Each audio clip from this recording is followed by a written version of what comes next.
Happy New Year. If my timing is right, this is the first episode released for 2024. In it, we're going to talk about 9 of my personal favorite life hacks, things that I do on a regular basis that helps make my life easier. I had no trouble coming up with a list of things to share. I could have made the list 24 things to share, but I didn't want to overwhelm anyone to start the year. Today, we're going to focus on 9 life hacks that I use to make my life easier. I was at a conference the other day, and we were sitting around the table with a group of my colleagues, and we were starting to talk about how to use our travel rewards points effectively. And someone else brought up a calendar app and things like that. And we started talking about these life hacks. I thought, what a great idea to share on an episode would be some of my favorite life hacks. This is in no particular order of 9 things that I use to help make my life easier and that I'd like to share with you. Number 1 is the use of automated bill payments. I have every single bill set up to be paid automatically. That way, when I travel, I don't have to worry about it. For budgeting, I have all of the amounts set up and entered in as a memorized transaction in my Quicken, which, yes, I still use Quicken to balance my checkbook. By having everything set up on auto pay, I don't have to worry about is the things getting paid on time. And we travel a lot for work. I don't have to worry about getting the bill in the mail and entering it in or putting a stamp on something. I mean, that alone is a big savings. But automated bill pay is so easy. It's so easy to use and get set up on your system. I've converted absolutely everything over to it, and I did it as in planning for a big trip that we had, and I don't know why I waited so long to do it. I absolutely love having everything set up on automatic bill pay. Tip number 2 is checklists. I am a huge fan of checklists, not a to-do list, a checklist. I make everything I do into a process and I make a checklist for it. There's a book called Checklist Manifesto, and in it, it talks about the power of these checklists from helping doctors and surgeons in surgery to follow a checklist that reduces errors in surgery to airline pilots who use checklists when they fly planes. The power of having a checklist in place cannot be understood. I can take anything that I do, especially at work, anything I do on a regular basis, and I can make it into a checklist. For example, doing the podcast has a lot of different steps. I've made everything into a checklist, and the checklist then tells me 2 things. First, it can tell me how long everything is taking me, like how much time I'm spending. And number 2, it tells me what can I delegate? It's by having a checklist, you can really understand how long something is taking and how you can make the system of what you're doing improved, which will improve your life and reduce time and reduce stress and actually reduce errors. I'm a huge fan of checklists. Tip number 3 is a self-care alarm on your phone. If there is a micro habit that you're trying to create, like exercise more or journaling more, or simply to meditate once a day, anything that you're trying to add into your life, do yourself a favor and set an alarm on your phone and label the alarm what it is you want to accomplish. And don't make the mistake that I did by checking to see the time that you set the alarm for. The first time I set it, Siri set the alarm for 3 a.m. and I woke up at 3 a.m., turn the alarm off and then thought, gotta fix that the next day. I like to set alarms to remind myself, especially as I'm trying to get into the habit of doing something. So it's so much fun. It's so easy to do these days. I thought I would share that one with you. Tip number 4 is making use of AI tools like ChatGPT. Now, a version of ChatGPT is starting to become available in other applications.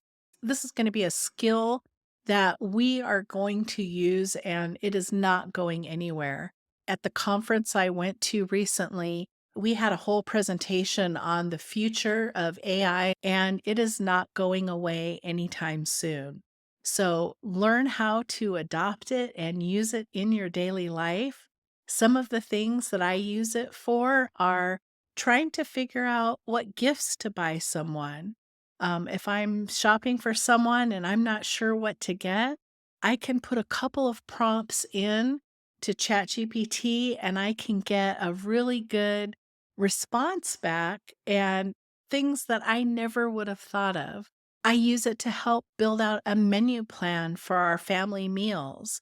I have a list of things that I like to have, and I copy and paste in, and I have my prompt and say, okay, here's what I have in the fridge. Give me some dinner ideas, or here's what I'm thinking of having. Give me some ideas. And it can go as in depth as you want. If you're using ChatGPT and you have a conversation, it remembers what you wrote in the previous questions and you build upon it. So it's a really great tool. The other thing I like to use it for is to figure out a process. I also use it anytime I'm stuck or frustrated about something.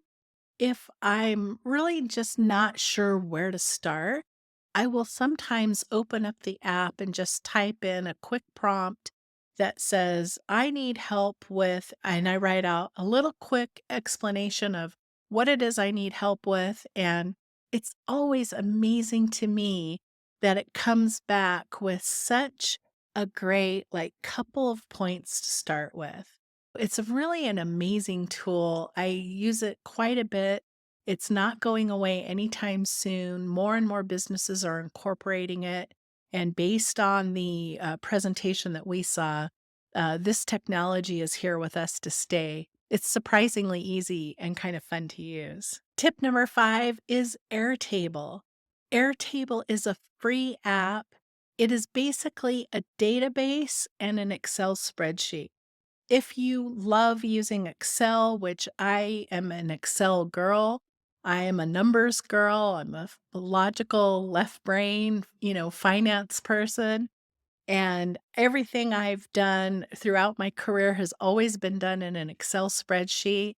And since I've discovered Airtable, I have really utilized that as a tool for tracking so many different things. You can copy and paste any Excel spreadsheet into there as a starting point, and then once you have your data in, you can really manipulate things. A great example is I have an address book for our friends and family. So I just added a couple of columns for sending out a Christmas card or buying a gift. And you can then sort and say, I used it to help keep track of who I sent the Christmas presents to and who I still had left to shop for. And I just, by using their filters and using dates and custom fields, which everything is 100% customizable, you can really get some good, useful information. Airtable is a great tool. It's super easy to use. If you love Excel, you will probably want to keep using Excel for calculations. It can do calculations, but it's honestly not awesome at it. It can get the job done, but it's a little awkward in times. But for tracking anything, like one of the big things we track is our key metrics for our business, our KPIs. Airtable is a phenomenal tool. And if you haven't tried it yet, it's completely free. for the base plan. The other thing I've done is I set my husband up with an account and I share my base with him and things like travel, like packing.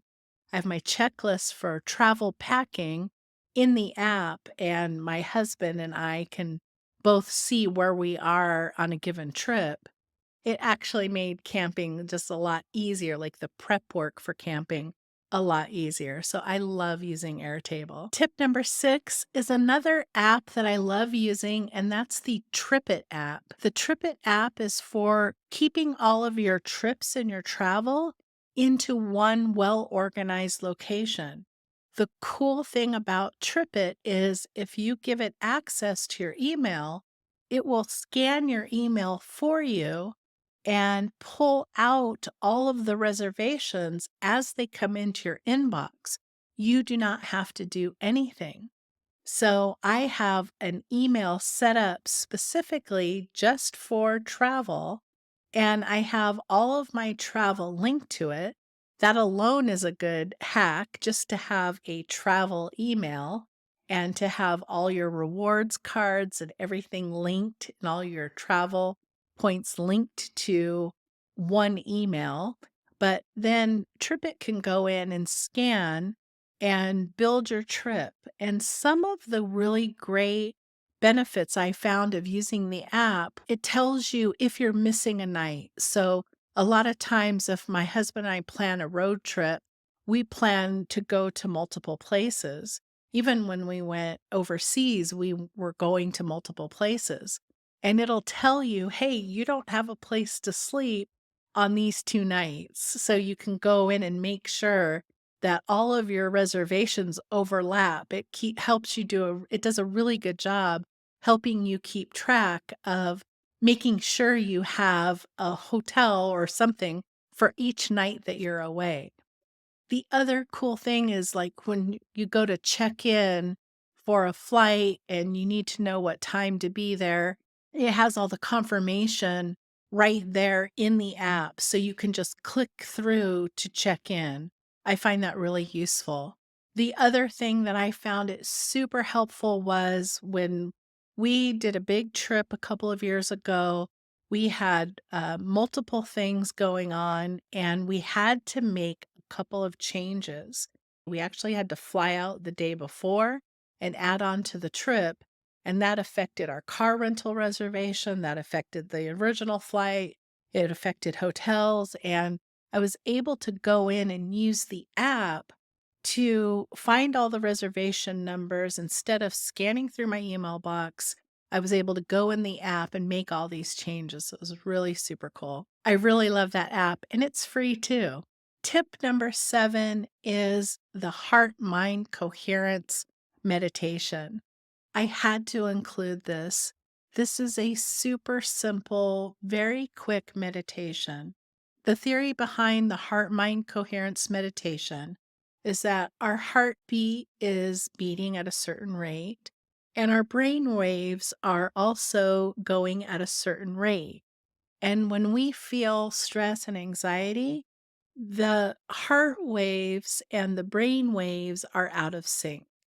So if we do a very quick heart mind meditation, then that can get those brain waves and heart waves in sync, and we will instantly feel calm and centered. I did a meditation on that. It's a 4-minute meditation. I will link to that at the end. It's something that is absolutely essential in my toolkit. If I'm stressed out, if I'm crazy, if I'm overwhelmed, it's something that I can do that just takes a couple of minutes and I feel amazing afterwards. Tip number 8 is my Timmy the timer. I'm going to get it here. Hopefully you can see this. Put it here. This is just an analog timer. I think my friend had a timeout timer and she called it Timmy the timer. So I call this Timmy the timer, and it's analog, and you just set it for a certain amount of time. And when it goes off, you get a beep. And I cannot tell you how much I love having a physical analog timer. I travel with this. Everywhere I travel, I take this with me. I do pop the batteries out when I travel. I use this constantly. I have a tendency to get tied up in a project. Have a tendency to sit too long or to just go down the rabbit hole of whatever I'm working on. And to have this come in and kind of say, hello, you've been sitting too long. It's such a great reminder. If I'm in a team meeting with my staff, I can set the timer in the beginning for how much time we've allotted to our meeting. And because I'm friends with my team and we always have other things to talk about besides work, then it's one of the things that helps keep us on track. And I absolutely love it. It's one of my favorite life hacks. Number 9 is our last life hack. I call it Sunday mindset. In our family life, I have claimed Sunday as my personal day of the week. That means that anything that I want to do, I get to do on Sunday. Everything else gets built around that. We have allocated Saturday as my husband's day, so whatever he wants to do takes priority for Saturday, and Sunday is my special day. And the reason I think it's so important is to have one ideal day a week. I have one day a week that I live my ideal life in that day. I think it helps me carry forward into the other days of the week. When life is more stressful on a work day compared to a weekend day, I can remind myself what it's like living my day on a Sunday. Interestingly to me, I'm no less productive on Sunday. I get a tremendous amount done. I work on only the things that I want to work on. So only the things that are bringing me joy, only the things that are important to me at the time. And I defer anything else to another day of the week. So claim one day a week as your own and see how that affects you in the rest of the week when life is so busy. I hope you've enjoyed these 9 life hacks. You can tell, I hope, that these are all my personal favorites. These are tips that I use on a daily basis. I would love it if you could share some of your life hacks in the comments, and let's really get a great list and help each other out and support each other. This is a journey that we're all on together. I'm wishing you every joy and happiness in the year of 2024. I hope you have an amazing year. I hope your life is filled with blessings. Thank you so much for joining me today, and I will see you in the next episode.